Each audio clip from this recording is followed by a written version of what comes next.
इसी तरह हमारे पास राइट, इसी तरह हमारे पास yes, मॉड्यूलस के लिए हम परसेंटेज का ऑपरेटर इस्तेमाल करते हैं, और इंक्रीमेंट के लिए डबल प्लस, yes, डिक्रीमेंट के लिए डबल माइनस इस्तेमाल करते हैं। मॉड्यूलस ऑपरेटर yes, क्या करता है, ये रिमाइंडर रिटर्न करता है। जब हम एक वेरिएबल को दूसरे पे डिवाइड कर, या एक वैल्यू को दूसरी पे डिवाइड करते हैं, तो जो वैसे तो हमारे पास ऊपर क्वोशिएंट रिटर्न हो रहा होता है, हम कहते हैं ये हमारे पास आंसर है। लेकिन जब yes, अगर हम मॉड्यूलस ऑपरेटर अगर हम इनके दरमियान में इस्तेमाल करेंगे, तो वो रिमाइंडर रिटर्न करेगा। अगर नहीं होगा रिमाइंडर तो जीरो रिटर्न करेगा, कोई रिमाइंडर होगा तो वो रिमाइंडर रिटर्न करेगा। ठीक है सर। इसके बाद हमारे पास कुछ मैथ्स के फंक्शन हैं। जिस तरह मैक्सिमम वैल्यू फाइंड करने के लिए मैथ्स डॉट मैक्स लिखते हैं, तो मिक्स। दो वैल्यूज हम उसको पास करते हैं, तो उसमें से मैक्सिमम वैल्यू हमें रिटर्न कर देता है। इसी तरह मिनिमम में भी मैथ डॉट मिन का फंक्शन लिखते हैं, इसका मैथ्स और एम दोनों का कैपिटल ही होगा। तो जो दो वैल्यू ठीक। अगर हम उसको पास करते हैं, तो उसकी जो सबसे जो छोटी वैल्यू होती है वो रिटर्न कर देता है। इसके सर बाद हमारे स्मॉल पास करेंगे हमने तो स्क्वायर एरर रूट का देगा? फंक्शन देखा था। इसी तरह अगर हम हमारे पास कोई नेगेटिव रिजल्ट रिटर्न हो रहा है, तो अगर हम कहते हैं कि नहीं नेगेटिव रिजल्ट हमारे पास डिस्प्ले ना हो, पॉजिटिव रिजल्ट डिस्प्ले हो, उसके लिए एब्सोल्यूट का फंक्शन मैथ्स में आपने यूज़ किया होगा, तो एबीएस का फंक्शन हम इस्तेमाल करते हैं। नेक्स्ट हम क्या करते हैं कि सी शार्प में हमारे पास स्ट्रिंग्स को डिनोट करने के लिए हम डबल कोट्स इस्तेमाल करते हैं, और स्ट्रिंग के कुछ फंक्शंस हैं हमारे पास। स्ट्रिंग की लेंथ फाइंड करने के लिए, हमारे पास कोई भी स्ट्रिंग है उसकी लेंथ फाइंड करने के लिए इस हमारे पास स्ट्रिंग का वेरिएबल डॉट लेंथ हम करते हैं, या स्ट्रिंग लिख के उसके बाद डॉट लेंथ का फंक्शन इस्तेमाल करते हैं। ये लेंथ फॉर एग्जांपल 5 कैरेक्टर्स हैं, 6 कैरेक्टर्स हैं, नंबर ऑफ कैरेक्टर्स हमें रिटर्न करेगा। और मेथड हमारे पास इसके हैं, अपर केस में भी हम स्ट्रिंग को कन्वर्ट कर सकते हैं, लोअर केस में भी कन्वर्ट कर सकते हैं। फॉर एग्जांपल स्मॉल केस में हमने कुछ लिखा हुआ है, तो वो अपर केस में कन्वर्ट करेंगे, मीन के कैपिटल लेटर्स में तमाम आ जाएगा। जिस तरह कोई चीज़ हमने स्मॉल केसेस में लिखी हुई है या कैपिटल में लिखी हुई है, तो ये मिक्स है, तो वो लोअर केस में करेंगे तो तमाम हमारे पास स्मॉल केस में आ जाएगा। ये टू लोअर और टू अपर हमारे पास दो फंक्शन इस्तेमाल होते हैं। नेक्स्ट हमने पढ़ा था कि स्ट्रिंग कंकैटिनेशन क्या होती है, कि मीन के दो स्ट्रिंग्स को आपस में जोड़ने को कैमल को स्ट्रिंग कंकैटिनेशन यस। बोलते हैं, कंकैटिनेट करने का। इसमें हमारे पास दो तरीके होते हैं, एक कंकैट हमारे पास CONCAT कंकैट का फंक्शन इस्तेमाल करते हैं, और दूसरा हम ये इस्तेमाल करते हैं प्लस का ऑपरेटर। प्लस का ऑपरेटर दोनों स्ट्रिंग्स को आपस में कंकैटिनेट कर देता है। फॉर एग्जांपल जिस तरह हमारे पास है फर्स्ट नेम है जॉन, लास्ट नेम है डो, तो अगर हमने नेम का एक वेरिएबल लिया है, उसमें first name plus last name हमने कर दिया है, तो ये क्या लिखा हुआ आ जाएगा, जॉन डो लिखा हुआ आ जाएगा। ये आपने देखा होगा कि जॉन के बाद इसने स्पेस डाला है, क्योंकि जब हम अगर हम स्पेस नहीं डालेंगे डबल कोट्स के अंदर, वो क्या जॉन डो ये मीन एक साथ जुड़ा हुआ नजर आ जाएगा। इसी तरह कंकैट का वेरिएबल हम फंक्शन इस्तेमाल करते हैं, स्ट्रिंग डॉट कंकैट। तो यहाँ पे हम क्या करते हैं, फर्स्ट हमने क्या किया, उसी तरह फर्स्ट नेम और लास्ट नेम दो हमने आर्गुमेंट पास कर दिए, तो इन दोनों को कंकैटिनेट करके रिटर्न कर देगा। उसके ठीक है बाद सर। स्ट्रिंग इंटरप्रिटेशन का हमने इस्तेमाल किया कि हम हमारे पास अगर कोई स्ट्रिंग है, स्ट्रिंग के की जगह पे हमने, तो वैसे तो हम अगर स्ट्रिंग में कोई वेरिएबल को डिस्प्ले करना होता है, तो हम क्या करते हैं, प्लस लिख के दरमियान में दोनों तरफ प्लस लिख के दरमियान में वेरिएबल का नाम लिखते हैं। यहाँ पे अगर हम करली ब्रेसेस के अंदर किसी भी वेरिएबल का नाम लिखेंगे, तो वो वेरिएबल हमारे पास उस जगह पे उसके नेम की जगह पे डिस्प्ले हो जाएगा। तो इसके लिए हम करते हैं, जिस तरह यहाँ पे कंकैटिनेट का तो वर्ड इस्तेमाल किया हुआ है, यहाँ पे हम लिखते हैं नेम को डिस्प्ले करते हैं।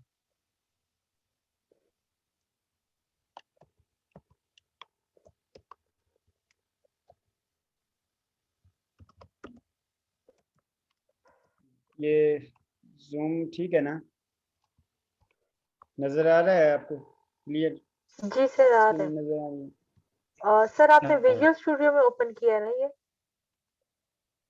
जी हाँ, ये विजुअल स्टूडियो में ऑलरेडी मैंने पहले उसे ओपन किया हुआ था, क्योंकि मेरा सिस्टम स्लो है थोड़ा सा, तो नया ठीक ओपन है सर। करते वक्त कम से कम तो 3 मिनट लग लेता है। ठीक है माई ठीक है। फर्स्ट नेम ठीक है। इज, तो मैंने यहाँ पे करली ब्रेसेस लिखी हूँ। इसको ओपन और क्लोज किया है। यहाँ पे फर्स्ट नेम वाला वेरिएबल मैंने लिख दिया एंड सेकेंड नेम इज, तो यहाँ पे फिर कर्ली ब्रेसेस हमने लिखी और सेकेंड वेरिएबल का हमने ये वेरिएबल लिख दिया। अभी हमारे पास आउटपुट में हम देखते हैं कि क्या आ रहा है। तो इसको कंट्रोल F5 से हम रन करते हैं। हमारे पास दो तरीके होते हैं, एक डिबग मोड में, एक दूसरा तरीका हमारे पास होता है कि विदाउट डिबगिंग कम टाइम लेता है। डिबग मोड में हम उस वक्त करते हैं कि जब हम उसको डिबग कर रहे होते हैं, हम लाइव हम देख रहे होते हैं किसी वेरिएबल की वैल्यू क्या आ रही है। वो डिबगिंग में आपको आगे बताऊंगा किस तरह हम करते हैं। कंट्रोल F5 मैंने किया, तो थोड़ी देर बाद इसको बिल्ड, ये अभी बिल्ड हो रहा है। बिल्ड के बाद हमारे पास आउटपुट आ जाएगा।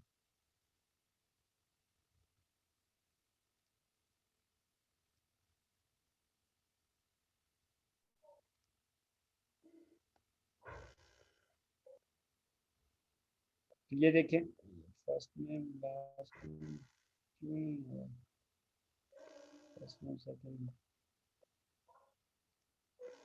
सर आपने उसमें वो तो नहीं किया ना, सिर्फ उसको डिस्प्ले किया? अच्छा अच्छा अच्छा, ठीक है ठीक है ठीक है, डिस्प्ले किया, लेकिन हमने हमने इसका एक और काम करना जी होता है सर, वो नहीं कि दिया। मैं एक वेरिएबल को एक देता जी हूँ, नेम इज इक्वल टू, इसके लिए हमें सबसे पहले डॉलर सिंबल यूज़ करना होगा और डॉलर सिंबल के साथ हमने ये करना होगा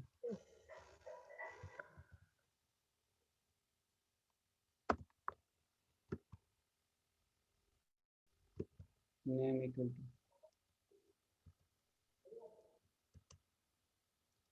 तो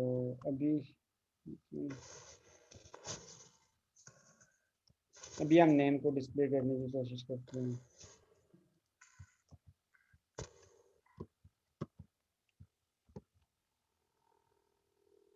माई first name is Asad and second name is Khan आ गया हमारे पास। उनकी जगह पे, यस सर। असद की जगह पे हमने वेरिएबल का नाम लिखा था और खान की जगह पे भी हमने वेरिएबल का नाम लिखा। तो ये डायरेक्ट हम कंसोल डॉट राइट लाइन में नहीं लिख सकते, हम पहले डॉलर सिंबल लिखेंगे किसी वेरिएबल को, उसको साइन करके उसको हम डिस्प्ले कर सकते हैं। ये देखें यहाँ पे इस पर मैंने क्लिक किया तो ये वेरिएबल का एज अ वेरिएबल भी आ रहा है, क्योंकि इस पर क्लिक करते हैं तो इसको पॉइंट कर रहा है। नेक्स्ट हम पढ़ते हैं असेस स्ट्रिंग।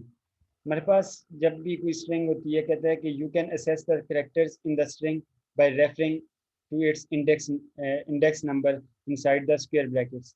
हमारे पास हर एक स्ट्रिंग का कोई इंडेक्स नंबर होता है। ये इंडेक्स नंबर किधर से शुरू होता है? ये 0 से स्टार्ट होता है और जितनी हमारे पास स्ट्रिंग होती हैं, फॉर एग्जांपल यहाँ पे हमारे पास हेलो लिखा हुआ है, तो यहाँ पे एच की वैल्यू हमारे पास 0 होगी, ई की 1, फिर फर्स्ट एल की 2, सेकेंड की 3 और ओ की हमारे पास 4 हो जाएगी। तो हम अगर कहते हैं माई स्ट्रिंग, उसके बाद स्क्वायर ब्रैकेट लिख के हम उसका इंडेक्स लिखते हैं, तो वो वैल्यू हमें रिटर्न कर देगा। अभी हम करते हैं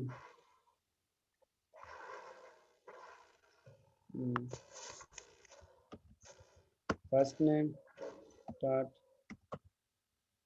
इंडेक्स ऑफ, यहाँ पे मैं करता हूँ 2, तो 2 नंबर पे हमारे पास ए है, ए रिटर्न करनी चाहिए, इंडेक्स इंडेक्स। अच्छा, इसको इंडेक्स ऑफ करने के लिए तो यहाँ पे क्या कर रिटर्न करेगा, हमारे पास ए रिटर्न करेगा। तो देखते हैं हमारे पास आउटपुट में ए आता है या नहीं आता।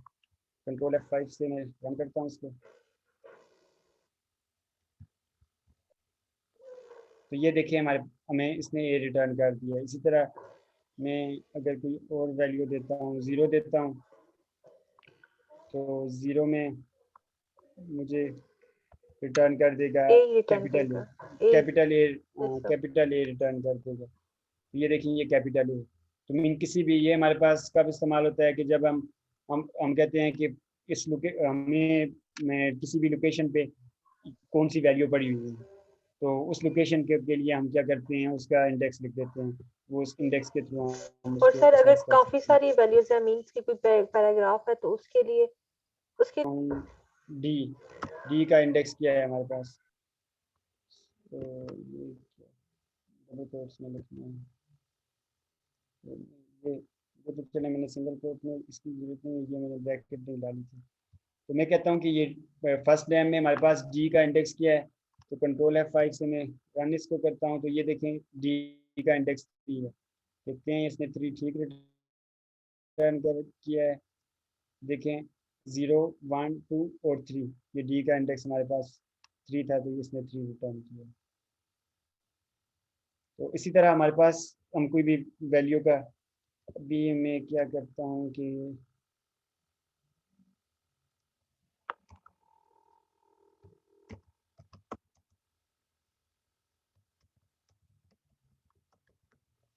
चीज़ में देखता हूँ कि ये बता देगा कि हमें किधर से शुरू हो रहा है। एबटाबाद, तो हम ये चेक करना चाहते हैं कि एबटाबाद किधर से शुरू हो रहा है। इसका इंडेक्स कंट्रोल F5, तो ये 11, इसका इंडेक्स 11 से शुरू हो रहा है। तो हम देखते हैं 11 है 0, 1, 2, 3, 4, 5, 6, 7, 8, 9, 10। यहाँ पे मैंने 2 स्पेसेस डाली थी, तो 11 पे ही है हमारे पास।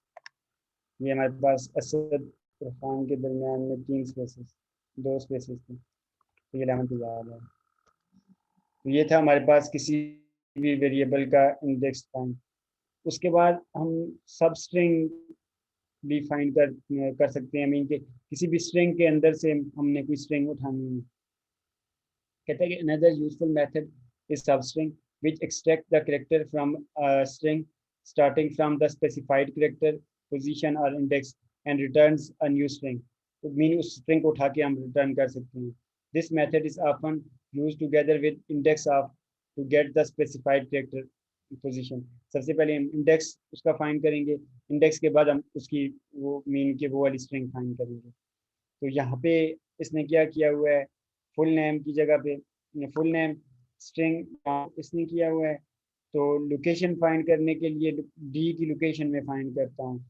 इसने क्या किया है कि इंट, क्योंकि इंडेक्स ऑफ हमें हमारे रिटर्न करेगा इंटीजर वैल्यू, तो 4 position is equal to name dot index of D, तो ये डी की लोकेशन रिटर्न करेगा। तो यहाँ पे इसने क्या, last name is equal to name dot substring, तो इसकी पोजीशन बता दी है। तो यहाँ पे अगर लास्ट नेम को हम प्रिंट करेंगे तो हमारे पास वो उसका नाम आ जाएगा। तो इसी को मैं एग्जांपल को मैं करता हूँ। यहाँ पे मैं इसको लिख देता हूँ फुल नेम,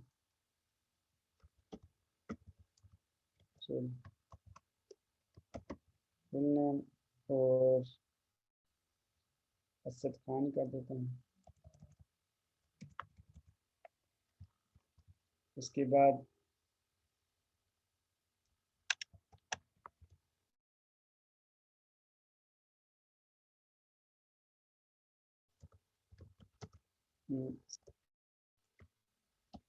सेकेंड नेम की पोजीशन के लिए मैंने कहा, तो इसको full name dot index of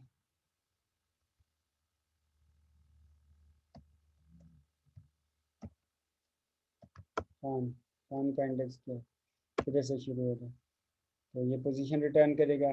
next हमने ये करना है कि सेकेंड नेम को, सेकेंड नेम की वैल्यू हमारे पास हमें कुछ मिलती,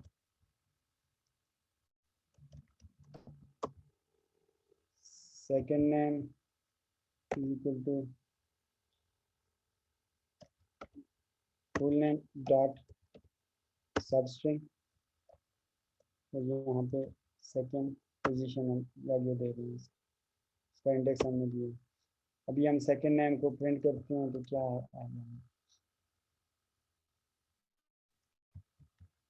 सेकेंड नेम को हम राइट लाइन में प्रिंट करते हैं। कंट्रोल F5 किया हमने, तो सेकेंड नेम देखिए हमारे पास ये खान आ गया।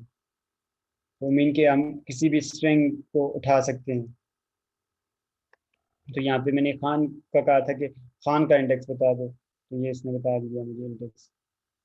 अच्छा हम क्या करते हैं, तो देखते हैं कि क्या रिटर्न करेगा, सेकेंड नेम रिटर्न करेगा ये, देखिए खान, क्योंकि के से ये शुरू होगा मीन के हमने कहा है कि इस इंडेक्स के बाद वैल्यूज रिटर्न कर दो, मीन के से शुरू होकर उसके बाद जितनी वैल्यूज होंगी वो रिटर्न कर दो। तो ये था हमारे पास ये सब स्ट्रिंग फाइंड करने का। उसके बाद वैसे तो हम डबल कोट्स या बैक स्लैश हम इस्तेमाल करते हैं, तो उसके कोई स्पेसिफिक मकसद होता है, जैसा सी में भी आपने इस्तेमाल किया होगा। लेकिन अगर हम स्ट्रिंग के अंदर दोबारा डबल कोट्स इस्तेमाल करने की कोशिश करेंगे तो हमें एरर दे देगा। उसका हल क्या है? उसका हल ये है कि हम बैक स्लैश फॉरवर्ड स्लैश इसको बैक स्लैश बोलते हैं। बैक स्लैश के बाद सिंगल कोट या डबल कोट लिखेंगे तो हमारे पास वो डबल कोट डिस्प्ले हो जाएगा, अदरवाइज नहीं डिस्प्ले होगा। इसी तरह अगर हमने बैक स्लैश को ही डिस्प्ले करना है तो हम डबल बैक स्लैश लिखेंगे तो सिंगल बैक स्लैश हमारे पास आ जाएगी। सिंगल कोट के लिए single back slash single quote, इसी तरह डबल कोट के लिए डबल कोट। तो सपोज करते हैं हम हमारे पास ये स्ट्रिंग है, तो यहाँ पे मैं खान को डबल कोट में अगर करने की कोशिश करता हूँ दोबारा, तो ये देखिए डबल कोट मैंने यहाँ पे लिखा और यहाँ पे लिखा, ये देखिए हमारे पास एरर आ गया। इस एरर को ख़त्म करने के लिए मैं क्या करता हूँ, बैक स्लैश इधर भी ऐड कर देता हूँ और इधर भी ऐड कर देता हूँ। तो ये देखिए हमारे पास ये अभी डिस्प्ले हो जाएगा। फुल नेम को मैं डिस्प्ले करता हूँ तो ये क्या करेगा, खान को डबल कोट निकाल देगा। ये देखें असद और खान को इसने डबल कोट में कर दिया। इसी तरह सिंगल कोट भी हम पर डिस्प्ले कर सकते हैं। मैं सिंगल कोट के लिए फर्स्ट को सिंगल कोट कर देता हूँ, सेव करता हूँ और रन करता हूँ कंट्रोल F5 से। तो ये देखें ये फर्स्ट हमारे पास सिंगल कोट, बैक स्लैश को भी इसी तरह करेगा, आप लोग देख सकते हैं। इसी तरह जिस तरह हमारे पास स्केप सीक्वेंसेस दूसरे भी जिस तरह होते हैं, दूसरी लैंग्वेजेस में होते हैं, इसमें भी होते हैं। फॉर एग्जांपल हम कहते हैं कि ये न्यू लाइन में कोई चीज़ डिस्प्ले हो जाए, उसमें इस्तेमाल करते हैं। हम कहते हैं इनके दरमियान में वन टैब की स्पेस हो तो /t इस्तेमाल करते हैं। हम अगर ये चाहते हैं कि ये मतलब कंट्रोल जो है हमारे पास एक स्पेस पीछे चला जाए तो /b इस्तेमाल करते हैं। तो मैं /n इस्तेमाल करता हूँ और दूसरी आप खुद प्रैक्टिस कर लें, ना इशू नहीं। तो मैं यहाँ पे इस्तेमाल कर लेता हूँ /n। अभी क्या करेगा, असद को ऊपर वाली लाइन में, खान को नीचे वाली लाइन में डिस्प्ले करेगा। मैं रन करता हूँ इसको तो ये न्यू लाइन देखिए आ जाएगी। हाँ, असद और खान जो है ये न्यू लाइन में हमारे पास आ गया। तो ये था हमारे पास एस्केप सीक्वेंसेस। नेक्स्ट अच्छा कहता है कि वार्निंग, ये कहता है कि C# uses the plus operator for both addition and concatenation। कहते हैं कि हम प्लस का ऑपरेटर इस्तेमाल करते हैं एडिशन और कंकेटिनेशन के लिए। Remember numbers are added, strings are concatenated. कहता है कि जब हम नंबर्स लिखेंगे तो वो ऐड होंगे, जब स्ट्रिंग होगी तो कंकेटिनेट करेगा। मैंने आपको कल या परसों की जो क्लास थी हमने यूज़ किया था, तो हमने वार का कीवर्ड इस्तेमाल किया था और दो नंबर्स को ऐड करने की कोशिश की थी, वो दो नंबर्स को कंकेटिनेट कर दिया था इसने। या हम स्ट्रिंग में अगर हमने फॉर एग्जांपल हम कहते हैं यहाँ पे जो इसने किया हुआ है इंट x इंट y और z is equal to x plus y इसने किया हुआ है, तो यहाँ पे ये क्या करेगा, z मीन 10 और 20 को प्लस करके 30 रिटर्न करेगा, हमें z में हमारे पास 30 आ जाएगा। इसी तरह अगर हम एज अ स्ट्रिंग लेते हैं, x को 10 इसने किया है लेकिन डबल कोट्स में है, y को 20 लिया है डबल कोट्स में है, तो इसको अगर हम z is equal to x plus y करेंगे तो ये क्या करेगा, 10-20 रिटर्न करेगा। बेशक हम ये समझे कि नहीं नहीं ये तो हमारे पास इंटीजर वैल्यू थी, लेकिन ये स्ट्रिंग होगी तो इसको कंकेटिनेट कर देगा। तो ये पॉइंट भी अपने जहन में आप रखें। नेक्स्ट हमारे पास बुलियन। बुलियन हम क्यों इस्तेमाल करते हैं कि जब भी हमें कोई रिजल्ट रिटर्न करना हो यस या नो की फॉर्म में, हम कहते हैं कि फॉर एग्जांपल के मीन के इसका रिजल्ट आ जाएगी, हम कहते हैं 2 इज ग्रेटर देन 5, तो ये नो है इसका रिजल्ट। या हम कहते हैं ट्रू फॉल्स या यस नो का अगर हमने रिजल्ट रिटर्न करना होता है तो हम बूलियन इस्तेमाल करते हैं। तो C# में हमारे पास बूल की डेटा टाइप इसके लिए इस्तेमाल करते हैं। तो बूलियन को के लिए हम बूल का कीवर्ड इस्तेमाल करते हैं और इसकी वैल्यू या ट्रू होगी या फॉल्स होगी। तो यहाँ पे इसने क्या किया है कि इस सी शार्प फन यहाँ पे इसने इसको ट्रू किया हुआ है, इस फिश टेस्टी इसने इसको फॉल्स किया हुआ है। तो यहाँ पे इसने कंसोल डॉट राइट लाइन में इस सी शार्प फन, तो यहाँ पे रिजल्ट में आउटपुट में हमारे पास ट्रू आ रहा है, इसी तरह यहाँ पे आउटपुट में हमारे पास फॉल्स आ रहा है। तो मैं यहाँ पे कोई वेरिएबल है इसको बूल कर देता हूँ, इसी को बूल करके और यहाँ पे इसको रिटर्न कर देता हूँ कि वैल्यू, इसको वैल्यू ट्रू ट्रू दे देता हूँ और इसकी हमें ज़रूरत नहीं आएगी। तो मैं सेकंड नेम को डिस्प्ले करता हूँ तो हमारे पास क्या आ जाए। तो कंट्रोल F5 से रन किया मैंने, बिल्ड कर रहा है और बिल्ड करने के बाद हमारे पास कुछ एरर आया हुआ है, हम देखते हैं कौन सा एरर है। कहता है कि ये फुल नेम आपने क्या कौन सा एरर लिस्ट, कहता है कि ये fail unable to debug hello application, नहीं डिबग कर रहा, क्यों नहीं कर रहा, इसको हम डॉक्यूमेंट कर देते हैं। और तो हमने कोई एक्स्ट्रा गलती वगैरह तो नहीं की। दोबारा रन करने की कोशिश करते हैं। अच्छा क्यों नहीं कर रहा, क्योंकि ऑलरेडी हमारे पास ये इसकी विंडो ओपन थी। तो ये देखें इसने रिटर्न किया।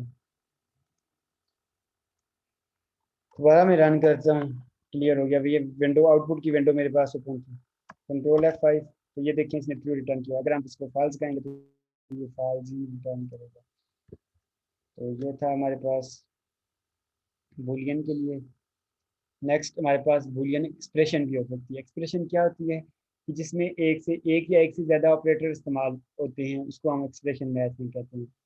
कहते हैं कि a Boolean expression a C sharp expression that returns Boolean value true और फॉल्स। ये बूलियन एक्सप्रेशन हमारे पास रिजल्ट ट्रू या फॉल्स रिटर्न करती है। You can use comparison operator such as less greater than और less than operator to find out if the expression variable value is true or false। यहाँ पे इसने क्या किया है, x is equal to 10, y is equal to 9, x is greater than y यहाँ पे इसने लिख दिया है। तो ये रिटर्न करेगा ट्रू, क्योंकि x हमारे पास जो 10 है वो ग्रेटर है y से।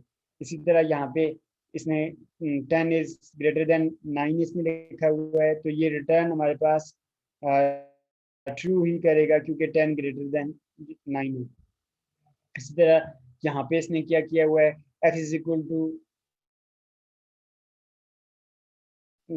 ये, तो x अगर हमारे पास 10 के इक्वल है, g है, तो हमारे पास ये ट्रू रिटर्न करेगा। इसी तरह 10 इज इक्वल टू 15 हमने कर दिया इक्वल टू, डबल इक्वल के लिए इस्तेमाल होता है, ये आपने पढ़ा होगा। तो यहाँ पे क्या होगा कि ये हमारे पास फॉल्स रिटर्न करेगा। इसको देख लेते हैं कुछ एग्जांपल्स में।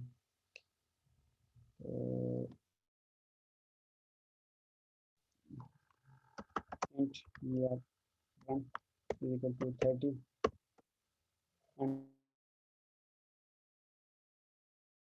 अनस्टेबल। आवाज आ रही है?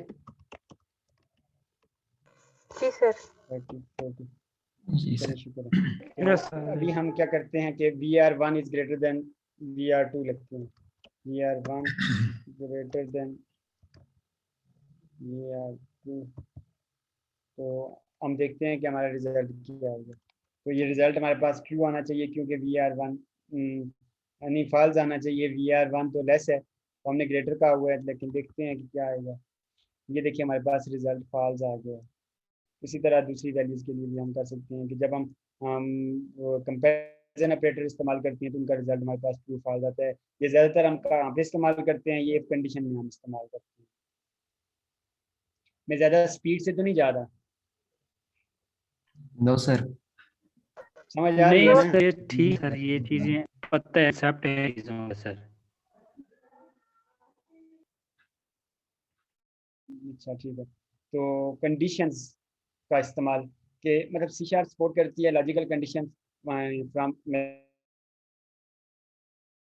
मैथमेटिक्स। जिस तरह हमारे पास हम greater than or equal to या इक्वल टू ऑपरेटर या नॉट इक्वल टू, ये ऑपरेटर हम इस्तेमाल करते हैं। तो ये ऑपरेटर हम किधर इस्तेमाल करते हैं, हम इफ कंडीशन में इस्तेमाल करते हैं। You can use these condition to perform different actions for different decision. तो कंडीशन हम उस वक्त इस्तेमाल करते हैं कि जब हमने डिसीजन लेना हो। इससे पहले हमने ये देखा था कि स्टेटमेंट्स एग्जीक्यूट हो रही थी सीक्वेंस से, पहली स्टेटमेंट एग्जीक्यूट होगी दूसरी। लेकिन अगर हमें ऐसी सिचुएशन आ जाए, हम कहते हैं कि मखसूस टाइम में ये मखसूस कंडीशन को ट्रू करते हुए ये स्टेटमेंट एग्जीक्यूट हो, अदरवाइज ना एग्जीक्यूट हो।